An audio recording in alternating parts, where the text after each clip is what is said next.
Assalomu alaykum aziz va go'zal onajonlar, xolajonlar. Bizdan doimiy katta razmer so'raydigan opa-singillarimiz uchun ustimdagi batal razmerli mana bu ko'ylak shtapilimizga nima deysizlar opalar?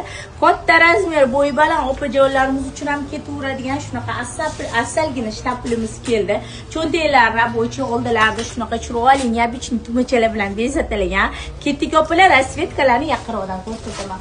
Opajonlar, ko'ryapsizlar, mana shunaqa asal rasvetkalarda oldida fasollarni ko'ryapsizlar. Cho'ntaklar mana hammasi rabochiy cho'ntaklar. Orqalari shunaqa neobichniy qilib yaxlit bichilgan.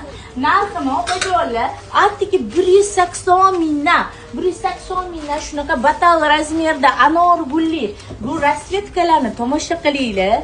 Mana bu turk naqshlari deysizlarmi, adras deysizlarmi, hozirgi eng trendiy rasvetkalar deysizlarmi, 50 dan 60-62 gacha 180 mingdan shoshilinglar opalar.